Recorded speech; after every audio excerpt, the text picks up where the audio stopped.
It's your boy Daryl from Empyrean Lights. Today I'm going to be changing some guitar strings on this acoustic electric guitar, and I wanted you to join me so you can change your own rusty ass guitar strings.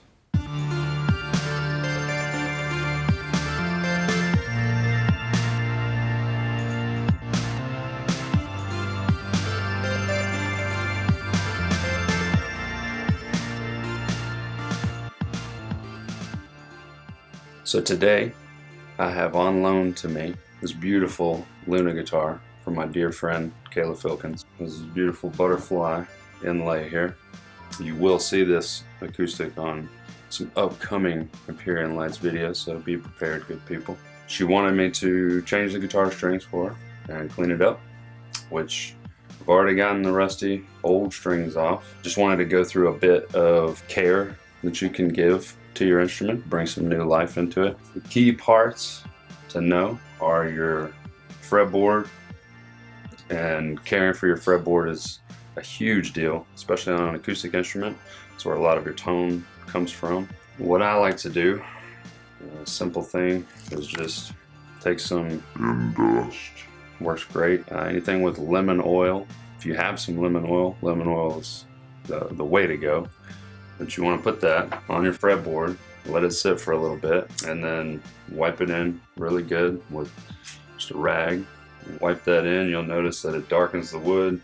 It'll bring it back to life. If you need to, you can take some quadruple zero steel wool from any hardware store. Take some of it and you can just lightly brush along the wood, and that will smooth and polish any kind of rough or uneven surfaces that you have going on, and then reapply that lemon oil or pledge or dust, whatever you're using, and let it soak in again and rub it in.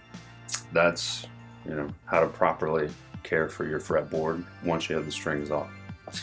So what strings do I like to use personally? It's a question I'm asked every day of my life, and here's the answer. I prefer a phosphor bronze string.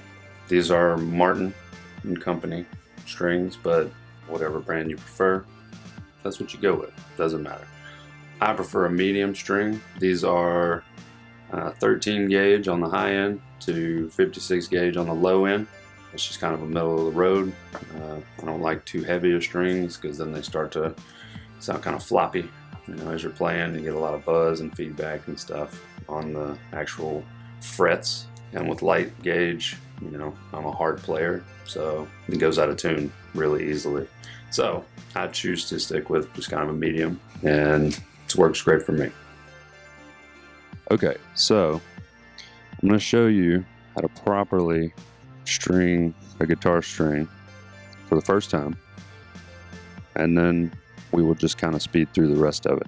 But I want to at least let you guys see how I like to string them up for the first time and ensure that they're good and locked in and not going to come untuned as you're playing.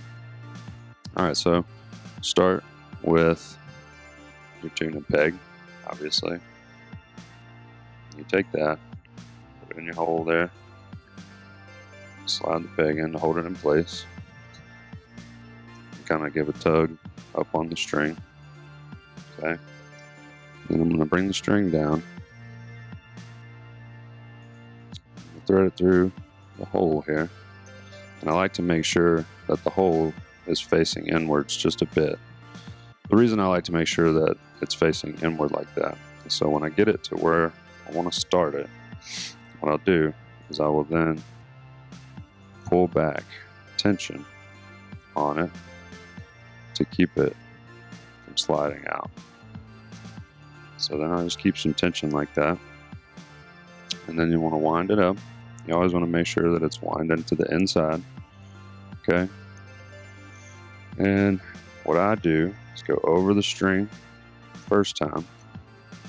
Okay, as it's going over, then I will take my string and bend it up, and then as I come back around, I'll make sure that it goes underneath where that string comes out of the hole.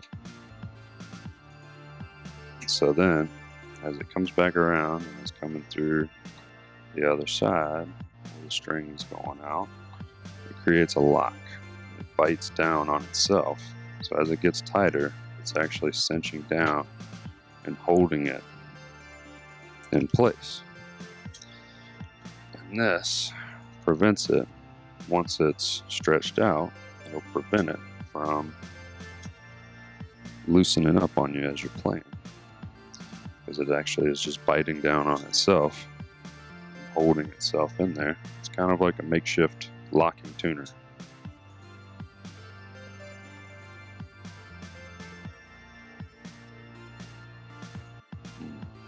And if I had perfect pitch, I would just go ahead and throw it in E, but I don't. So I'm not even going to worry about that. So yeah, there you have it.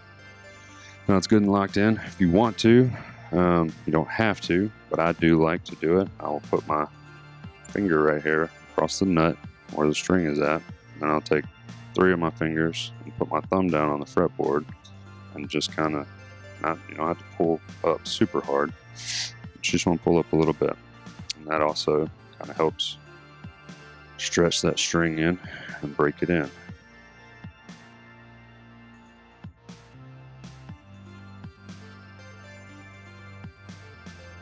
So the next string I'll put on will be the high E.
So there you have it, guys. We've covered everything, how I like to change strings on my acoustic instruments and keep them well cared for. I hope you found this video informative. Please feel free to leave any comments or questions in the section below. Don't forget to hit that subscribe button. Thank you guys so much for watching, and I hope you have a great day. Smile. Big smile.